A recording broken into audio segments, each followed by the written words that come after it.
Morning everyone. তো সকালে আজকে ব্লগটা গুড মর্নিং দিয়ে শুরু করলাম। Back to my channel. তো তোমরাও সব কেমন আছো? আশা করি ভালো আছো, আমরাও ভালো আছি। এই যে সকালে ব্রাশ করতে করতে চলো তোমাদের সঙ্গে গাছপালাগুলো দেখিয়ে ফেলি। আমাদের বাড়িতে কি কি গাছ লাগানো হয়েছে। গাছ লাগানো বলছে এই পেঁপে গাছটা খেয়ে নিয়েছে একটা গরু ছাগলে, আর এই যে একটা লেবুর গাছ। তো সকালে উঠে খুব ফ্রেশ লাগে যখন গাছগুলো কাছকে যায়। সকাল বলতে 7টা 6:30 হতে না হতে অনেক রোদ উঠে যাচ্ছে। কারণটা যেহেতু গ্রীষ্মকাল, আর গরমের মধ্যে একদম বিছানাতে শুতে ইচ্ছা হচ্ছে না, তাড়াতাড়ি রোদ উঠে যাচ্ছে। আর এটা হচ্ছে কী গাছ বলো তো গাছ, তোমরা গেস করো, তারপর তো আমি বলবো। তোমরা যদি গাছটা চিনে থাকো, জানো নামটা, তাহলে ওতে অবশ্যই আমার কমেন্ট বক্সে কমেন্ট করে জানাতে ভুলবে না। আর এটা তার আগের দিনে আমি দেখো গাইস কেমন মেহেদি পড়েছিলাম।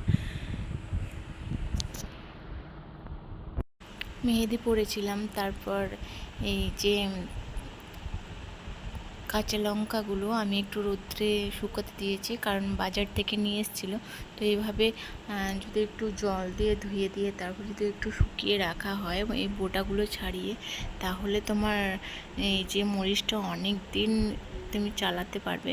তো এই জন্যেই আমি বেশি খেলে এরকমই করি, কারণ বাজার তো সবসময় যাওয়া হয় না। আর এরকম পরিষ্কার করে যদি রাখা হয় এনি টাইম, কখনো মাখার সঙ্গে বা কখনো রান্নার কাজে, তোমাকে দ্বিতীয় করে আর এক্সট্রা করে ধুতে লাগবে না। তো এইভাবে যদি ধুয়ে যদি কর্নারের মধ্যে ভরে রাখো, তাহলে কিন্তু জিনিসটা কিন্তু খুব সুন্দর হয়ে থাকে আর ধুতে লাগে না। আমাকে তো খুব ভালো সব জিনিস এরকম চেষ্টা করি, যেগুলো ধুয়ে রাখা পসিবল সেগুলো আমি এইভাবে কর্নারের মধ্যে ধুয়ে পরিষ্কার করে রেখে দিই ফ্রিজের মধ্যে। তাহলে আমাকে আর যেন রান্নার সময় যেন আর এই ধোয়ার ব্যাপারটা যেন না থাকে। আমাকে এই ব্যাপারটা অনেক আনইজি ফিল লাগে। তো এই জারটা আমি এই যে ফ্রিজের মধ্যে আমি স্টোর করে রেখে দেবো। তো এই নর্মাল আমি এই জায়গার মধ্যে রাখলাম। এই মরিচগুলো তোমার অল্প যদি কম করে খাও তাহলে প্রায় 1 মাস মতন চলে যাবে।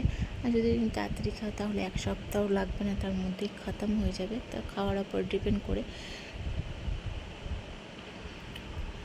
তারপর বাজার গিয়েছিলো। বাজার 11টা 12টা নাগাদ থেকে বাজার থেকে আসার পরে এই যে কলা নিয়ে আসা হয়েছে।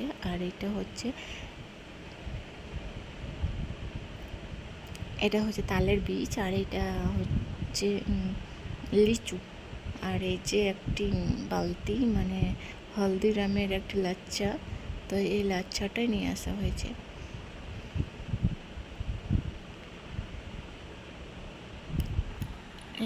এইসব আজকে বাজার। আর এই তালের বীজটা আজকে নিয়ে আসা হয়েছিল। তো দেখলেই প্রথমে তো তালের বীজটা খেয়ে দেখিয়ে ভালোভাবে পরিষ্কার করে নেওয়ার পর তারপরে একটু খেয়ে নিচ্ছে। আর মেয়ে পড়া করছিল, তাই মেয়ের সামনেই নিয়ে বসে পড়েছে।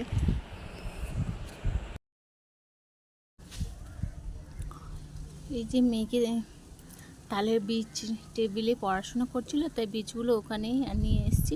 আর মেয়ে তো খুব খুশি। তো ঝটপট করে খেয়ে নেওয়ার পর তারপর দুপুরে একটু লম্বা ঘুম, মানে খাওয়া দাওয়ার পর লম্বা একটা টেনে ঘুম দিয়েছিলাম। তারপর সন্ধ্যের দিকে এই যে আটা মাখতে চলে এসেছি। যেহেতু আটা, আমার যারা রেগুলার ব্লগ দেখো তারাই বুঝতে পারবে যে মানে সারাদিনে একটা পার ডে একটা রুটিন আটা মাখা। তো সেই আটা মাখা আজকে আবার সন্ধ্যের সময় আবার বসতে পেরেছি, কারণ শ্বশুরমশাই রাত্রে রুটি খায়। আর সকালে এই যে 3টে শ্বশুরমশাই রুটি খাবে।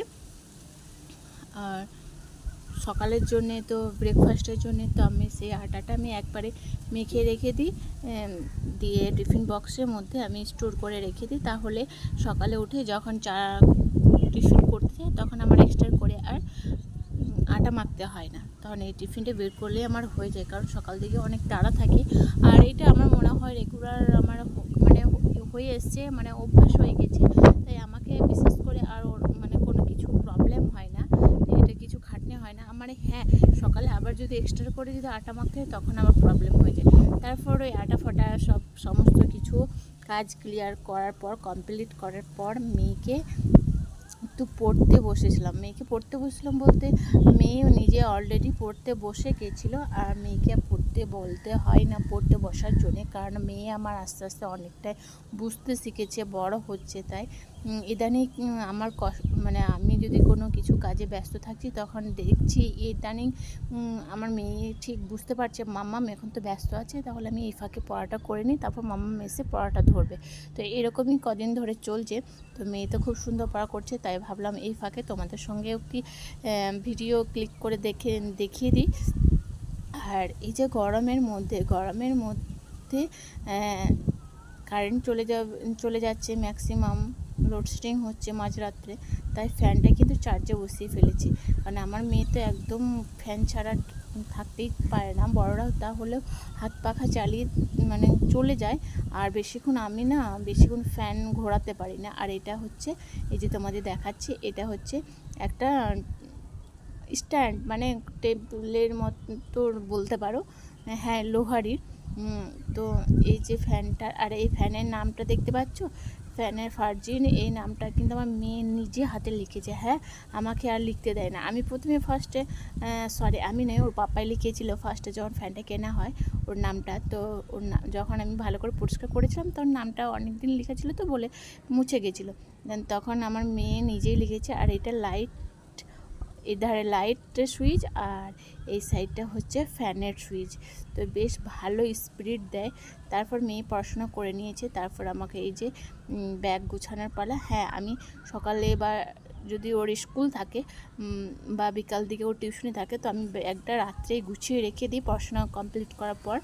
দেখে নিই রুটিনে কী সাবজেক্ট আছে আগামী দিনে, তো সেই হিসেবে আমি ব্যাগটা কিন্তু একেবারেই গুছিয়ে রেখে দিই। তাহলে এক্সট্রা করে আমার এই ব্যাগ গুছানোর মাথায় এই ঝামেলাটা মানে টেনশনটা থাকে না। তো যাই হোক, আমি এরকম করে কাজ গুছিয়ে ফেলি।